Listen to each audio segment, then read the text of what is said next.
সাইক্লিংটা হচ্ছে শুরু সময় থেকে আমি সাইক্লিং করি। অল্প দূরত্বে যে জায়গাগুলো সাইকেলেই যাই।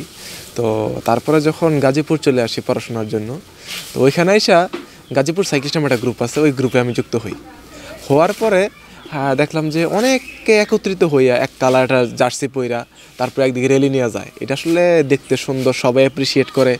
তো ওইখান থেকে আসলে সাইক্লিংয়ের প্রতি আস্তে আস্তে ভালোবাসা বাড়তে শুরু করে এবং দেখলাম যে প্রকৃতির খুব কাছে যাওয়া যায়।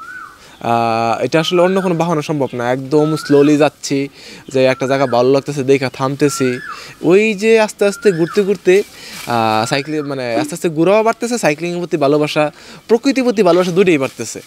পরে এই যে সাইকেল আসলে লং ট্রাভেল করা যে মাথায় আসে যে তাহলে সাইকেল দিয়ে আমি দেশটা ভ্রমণ করি। যেহেতু আমার নিজের জেলা বা পার্শ্ববর্তী সেই 10-15-20 জেলা কতবার যে ঘুরছি ঠিক ঠিকানা নেই, বহুবার গেছি।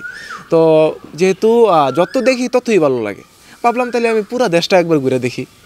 তো এই উদ্দেশ্যে পুরো দেশটা ঘুরে দেখতে বের হওয়া।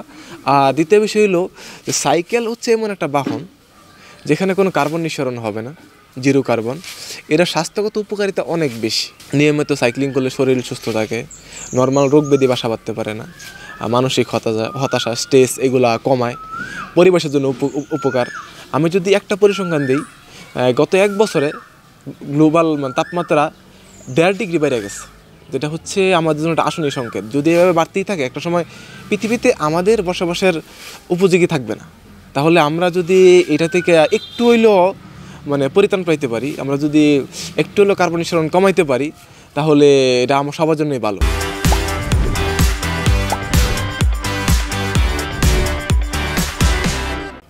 তো এই যে একটা মেসেজ, একটা হইলো যে বর্তমান যুব সমাজ দিন দিন মাদকের প্রতি আসক্ত হচ্ছে। এবং যেমন আমাদের বাপ মা আমাদেরকে বড় করছে যে আমরা ওদের হাল ধরবো, যুব সমাজ দেশের হাল ধরবে। এখন যুব সমাজ যদি বিপথে চলে যদি ধ্বংস হয়, তাহলে দেশের হাল কে ধরবে? তো সবাই যদি ওইসব নেশার পথে না যায়, যদি প্রাকৃতিক নির্ভর যে বাহনগুলো ব্যবহার করে, সেক্ষেত্রে আসলে সবার জন্য উপকার। তো এই জন্যই মূলত সাইক্লিংটা করা। আমি শুরু করছি জানুয়ারির 12 তারিখে। শুরু করছি, যে আমাদের গাজীপুর জেলার কাপাসিয়া উপজেলার তাজউদ্দিন আহমেদ চত্বর থেকে রওনা দিলাম।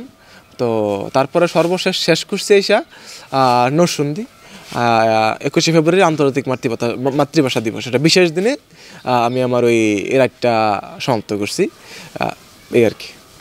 কয় কিলো আমার টোটাল ওই 64 জেলা ভ্রমণ করতে সময় লাগছে 37 দিন। আর এর মধ্যে 4151 কিলো আমি রাস্তা ক্রস করছি। আর এর মধ্যে আমার 4 দিন ছিল অফ। আমি একদিন ঢাকা আসছিলাম, একটা চাকরি পরীক্ষা ছিল, আসলাম, পরীক্ষা দেওয়ার পর দিন চলে গেলাম। আর একদিন আমি রেস্ট নিলাম সিরাজগঞ্জ, একদিন রেস্ট নিলাম আমি কক্সবাজার।